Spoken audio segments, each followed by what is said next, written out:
ہر عبادت کی نیت میں ایک لفظ بہت اہم ہے، قربتاً الی اللہ۔ قربتاً الی اللہ کا معنی اگر اردو کو لیں تو یہ ہے کہ اللہ کے قریب ہونے کے لیے، کیا یہی مطلب ہے قربتاً الی اللہ کا شریعت؟ قربتاً الی اللہ کا مقصد ہے اللہ کے آرڈر سے، یہ قریب ہونے کا اس میں کوئی مفہوم نہیں ہے۔ عربی لفظ ہے، پنجابی، اردو، سندھی، گجراتی ترجمہ مت کیجیے، اللہ کے حکم سے۔ تو عبادت کون سی عبادت ایسی ہے جس میں قربتاً کا لفظ نہیں آتا؟ وضو کرتا ہوں قربتاً، غسل قربتاً، نماز قربتاً، روزہ ہر ایک کی نیت آپ کو یاد ہوگی نا، وقت نہیں ہے کہ میں پوری نیت پڑھوں، روزہ رکھتا ہوں قربتاً الی اللہ، یعنی اللہ کے حکم سے صرف اور صرف یہ اخلاص۔ اور اللہ کا بار بار یہ جملہ ہے کہ تم لوگ پارٹنرشپ میں جب کوئی کام کرتے ہو تو ہمیشہ جھگڑا بھی ہوتا ہے، ساجے کی ہڈیاں بیچ چوراہے میں اٹھتی ہے۔ اب یہ تو اس کی انگریزی تو مجھے آتی بھی نہیں ہے کہ کیا ہوگی اس کی انگریزی، لیکن پارٹنرشپ میں ہمیشہ جھگڑے ہوتے ہیں۔ اللہ کہتا لیکن میں بہترین پارٹنر ہوں، اگر کوئی میری پارٹنرشپ میں کام کرے گا تو کوئی جھگڑا نہیں ہوگا۔ پارٹنرشپ میں جھگڑا کیوں ہوتا ہے؟ ہر پارٹنر سمجھتا ہے اس کا حصہ زیادہ۔ یہ اللہ، یہ حدیث قدسی ہے کہ اللہ کہتا ہے کہ اگر کوئی پارٹنرشپ میں کام کرے، نماز پڑھ رہے ہیں اللہ کے لیے بھی پڑھ رہے ہیں، کسی اور مقصد کے لیے، دو آدمیوں کے لیے تم نے نماز پڑھی، اللہ کے لیے، اور جو تمہاری نیت ریاکاری تھی مثلا، میں بہترین پارٹنر ہوں، اپنا حصہ بھی چھوڑ دیتا ہوں اور کہتا ہوں جس کے لیے نماز پڑھی سب جا کے اسی سے لے، کوئی جھگڑا نہیں ہوگا۔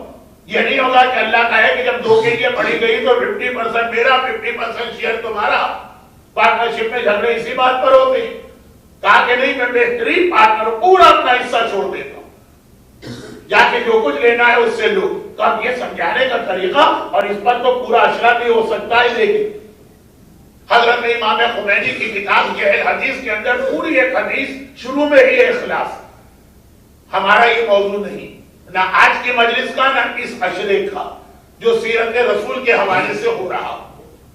اور دوسری خرابی شرک اصغر، پیغمبر نے کہا دو چیزیں، دوسری خرابی میری امت لات ہو، منات ہو، حبل ہو، عزا ہو، باقی جتنے کچھ ہیں 360 جن کے تو نام بھی مجھے نہیں معلوم، ان کی عبادت کبھی نہیں کرے، لیکن درہم و دینار کی عبادت کرے، لیکن ڈالر اور پاؤنڈ کے آگے سجدہ کیا کرے، لیکن سونے اور چاندی کی اتنی محبت ان کے دل میں ہوگی جتنی محبت ایک مومن کے دل میں اللہ کی ہونی چاہیے۔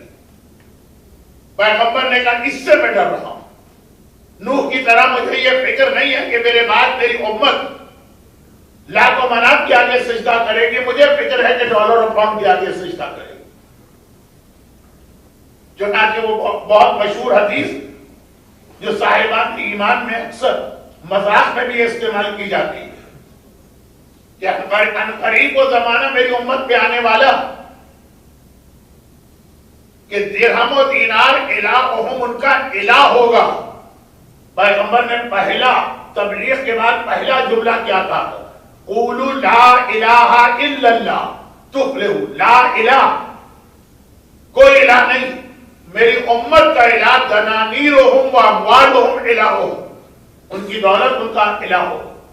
زبان سے بھلے کہتے ہو لا الہ، مگر ایک اللہ ہوگا اور ایک ان کی دولت۔ اور اس کے بعد کا جملہ مذاق کا نشانہ ہے نا، وَنِسَاؤُهُمْ قِبْلَتُهُمْ، اور ان کی عورتیں ان کا قبلہ بنیں گی۔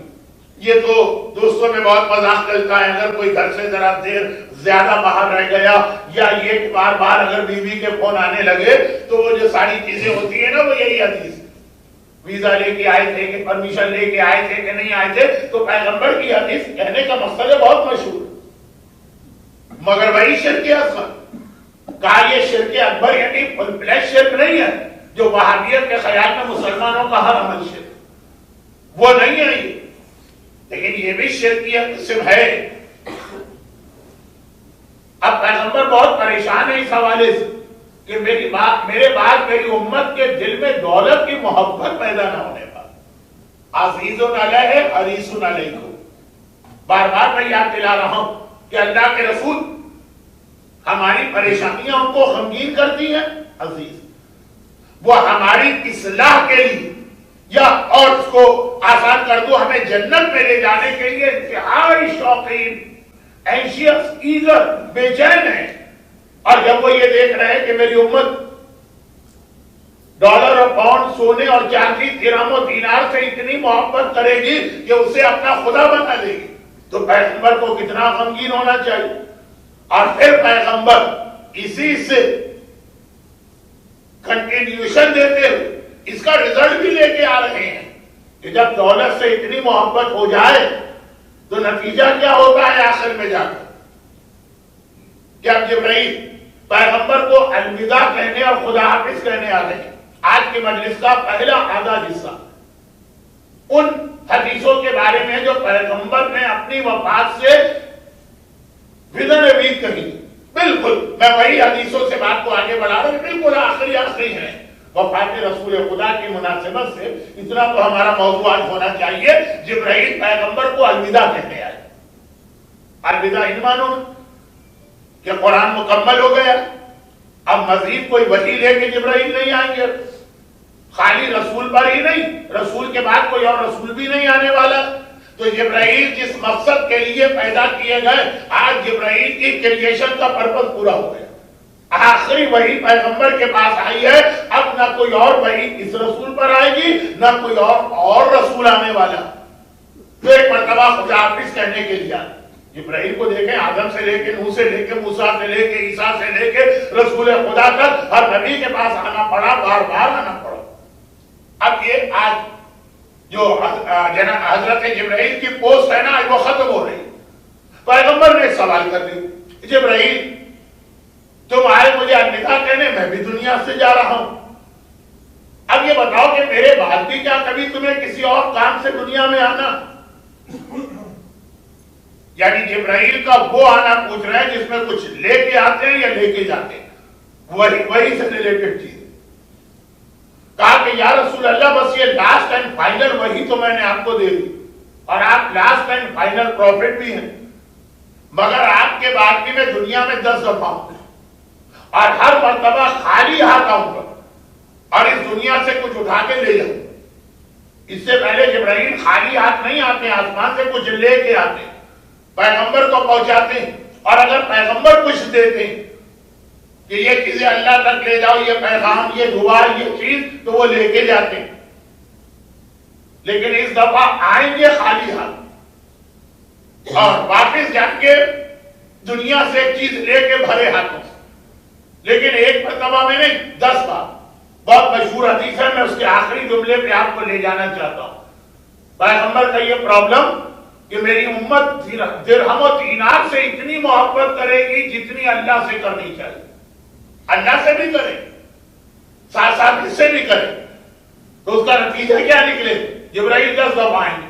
اب یہ 10 دفعہ پہ علماء نے اشرے پڑے اور بہترین سیکوینس بن جاتا ہے، 10 چیزیں ہیں، 10 مجلسیں ہیں، پورا اشرا ہو گئے۔ میں تو صرف 10 منٹ کیا، اس سے بھی اس کے 1/10 میں یہ حدیث مکمل کر رہا ہوں، کیونکہ میرا موضوع اس کا آخری جملہ ہے۔ اور بولتے جبرائیل اللہ کے رسول نے کہا اچھا پھر کس طرح ہوگے؟ کہا کہ پہلی مرتبہ آپ کے بعد پہلی مرتبہ آؤں گا، دنیا سے برکت لے کے چلا جاؤں، سب کچھ ہوگا، دنیا میں برکت نہیں ہوگی۔ پھر دوسری مرتبہ آؤں گا، دنیا سے رحمت لے کے چلا جاؤں، یعنی مومنین کرام کی بھی دعائیں ہوں گی، رحمت کہیں نظر نہیں آئی۔ اور پھر آؤں گا اور عورتوں سے شرم و حیا لے کے چلا جاؤں، عورت ہوگی لیکن حیا نام کی کوئی چیز اس میں نہیں ہوگی۔ اب دیکھیے ایک ایک موضوع ایک مجلس آرام سے بن سکتا۔ اور پھر میں آؤں گا تو نوجوانوں سے غیرت لے کے چلا جاؤں، عورت میں اگر حیا نہ رہے لیکن اگر مردوں میں غیرت رہے تب بھی معاشرہ محفوظ ہے، آنکھ اٹھا کے کوئی دیکھتا نہیں۔ لیکن اب چوتھے مرحلے پہ نوجوانوں کی غیرت بھی رخصت ہو جائے، اور ہر چیز کا پھر نتیجہ ہے کہ رحمت لے گیا تو دنیا کیسی بنے گی، برکت لے گئے جبرائیل تو دنیا کیسی بنے گی۔ مگر آج مجھے بہت باتیں عرض کرنا، شب جمعہ بھی ہے تو آپ کی عبادتوں کا وقت بھی ہے، دوسری مجلسیں بھی ہیں اس کے بعد، اس لیے بہت اپنے آپ پہ کنٹرول کر رہا ہوں۔ تو تیسری بار شرم و حیا، چوتھی بار نوجوانوں کی غیرت۔ نوجوانوں کی غیرت چلی گئی، لیکن اگر سسٹم اچھا ہے، حکمران مضبوط ہے، تب بھی معاشرہ محفوظ رہے گا. 5ویں دفعہ کے حکمرانوں سے عدل لے کے چلا جاؤ. بہت اہم یہ پیغام ہے. سارے ٹیکس لگتے ہیں غریبوں میں, پیسے والے کو کوئی چھیڑنے کو تیار نہیں ہوگا. ملک کے سارے قوانین بنتے ہیں غریبوں کے لیے, پیسے والوں کی تو اتنی اسٹرانگ لابیز ہوتی ہے کہ سربراہ مملکت کو اٹھا کے پھینک دیں وہ جب ان کا دل چاہے. تو حکمرانوں سے عدل لے جاؤں. اور 6ٹھی مرتبہ آؤں گا تو دنیا سے سچائی اور وفا کو لے جاؤں. اولاد بھی والدین کے لیے وفادار نہیں, والدین بھی اولاد کے لیے وفادار نہیں, شوہر اور بیوی بھی ایک دوسرے کے لیے وفادار نہیں. اب 7ویں مرتبہ آؤں گا, پیسے والوں سے سخاوت لے کے چلا جاؤں. خاص اپنی قوم کو دیکھ لیجیے, پہلے ہمارے یہاں سخاوت کا ایک جذبہ تھا. اب تو یہ ہے کہ چاہتے ہیں کہ جو خمس دینا, سارے کے سارے ڈونیشن جو ہم دیتے تھے اور ہمارے پروجیکٹ سب اسی میں پورے ہو جائے. خمس سے الگ چیز ہے, باقی جو آپ کے پاس 80% رہا اس میں سے خرچ کرنا سخاوت. اللہ کے مال سے اللہ ہی کے لیے کچھ خرچ کر دیا, وہ سخاوت کو تھوڑی ہے. کسی کا حق آپ کے پاس آیا, کسی میں سے اس کو دے دیں, اور احسان جتان, احسان تو وہ ہوا کہ جو اس کا حق نہیں ہے اس میں سے دے. تو میں کیونکہ اشراف پڑھ چکا ہوں اس حدیث پر تو بار بار بہت رہا ہوں. پیسے والوں سے سخاوت لے کے چلا جاؤں. 8ویں مرتبہ آؤں گا تو غریبوں سے صبر لے کے چلا جاؤں. یہ بھی ایک بہت اہم چیز. مولا صبر کسے کہتے ہیں؟ آپ کسے کہیں گے صبر؟ مصیبت پڑی آپ نے برداشت کیا, جاب چھوٹ گیا آپ نے برداشت کیا, بہت اچھا مکان آپ کا نہیں بن سکا دوسرے کا ہے آپ نے امام کہتے ہیں صبر یہ بھی ہے کہ بازار میں گئے, ایک بہت اچھی چیز نظر آئی, خریدنے کی حیثیت میں چھوڑ دی, اپنے دل پہ قابو پائے. یہ جو آج کل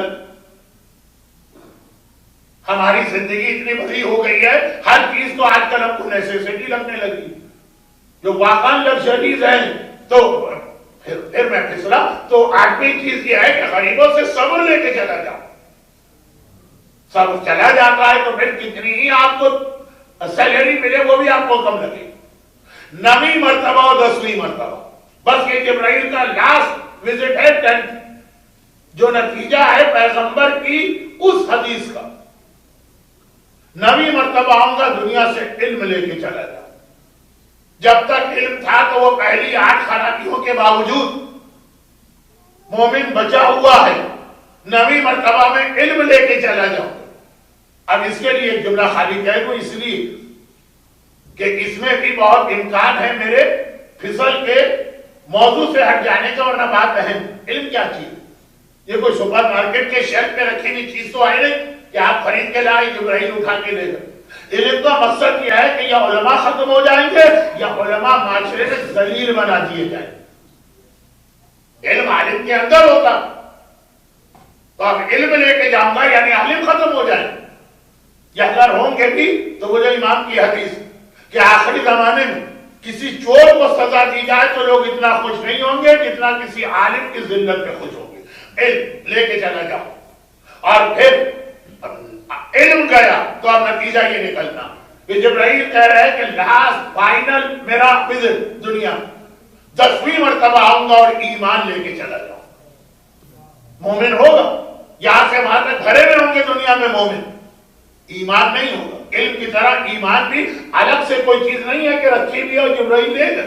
ایمان مومن کے اندر ہوتا تو وہاں سے ایمان ختم ہو جائے گا. یہ وہ 10ویں چیز جو ویسے بھی اللہ کے رسول نے اور معصومین نے ہم کو اس سے ڈرایا ہے, اور آخری زمانے میں اور زیادہ ڈرایا. ویسے ہی ڈرایا, آخری زمانہ نہیں ہر زمانہ. یہ کیوں حکم آیا کہ ہر شب جمعہ دعائے عدیلہ پڑھا کرو؟ دعائے عدیلہ کسے کہتے ہیں آج کل ہر پڑھا لکھا آدمی جانتا. یہ کیوں حکم آیا؟ کس زمانے کے مومن کے لیے؟ ہر زمانے کے مومن کے لیے. بلکہ افوض امری الی اللہ ان اللہ بصیر بالعباد, پہلی دعائے عدیلہ تو قرآن میں آئی. تو یہ قرآن میں جو دعائے عدیلہ آئی ہے یہ آخری زمانے کی ہے, یہ حضرت موسیٰ کے زمانے کی, ان سے بھی پہلے کی. تو یہ ہر دور کے لیے ہے. ربنا لا تزغ قلوبنا بعد اذ ہدیتنا وہب لنا من لدنک رحمۃ انک انت الوہاب, یہ دوسری دعائے عدیلہ یہ قرآن میں آئی. اہدنا الصراط المستقیم یہ تیسری دعائے عدیلہ یہ بھی قرآن میں آئی. مسجد پہ جا رہا ہوں، اس کی وضاحت کے لیے جملہ ہے کہ تو ہر دور کے مومن کو ڈرایا گیا کہ ایمان کسی وقت بھی تمہارا ختم ہو سکتا. دعائے عدیلہ کا مقصد ہے وہ دعا جو مومن کے ایمان کو پروٹیکٹ کرتی. آپ اپنے گھر کی سلامتی کی دعا پڑھتے ہیں، اب یہاں اس وقت نہیں پڑھ رہے، پاکستان میں پڑھنے لگے تھے. اپنی صحت کی سلامتی کی دعا پڑھتے ہیں، اپنی اولاد کی سلامتی کی دعا پڑھتے ہیں، اپنی روزی کی سلامتی کی دعا پڑھتے ہیں. مختلف چیزوں کی سلامتی اور سیفٹی، ایمان کی سیفٹی، اس کا نام ہے دعائے عدیلہ. تو اب یہ تین تو میں نے قرآن سے بہت جلدی جلدی پڑھ دی. ان کا مقصد کیا ہے؟ ایمان محفوظ رہے. اور یہ ہر دور کے لیے.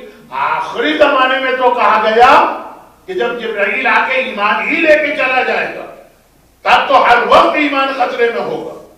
آخری زمانے کی دعا عدیلہ، یا اللہ یا رحمان یا رحیم یا مقلب القلوب ثبت قلبی علی دینک، صبح شام پڑھا کرو، کیونکہ جبرائیل ایمان لے کے جانے والا ہے. خدا معلوم کب آئے.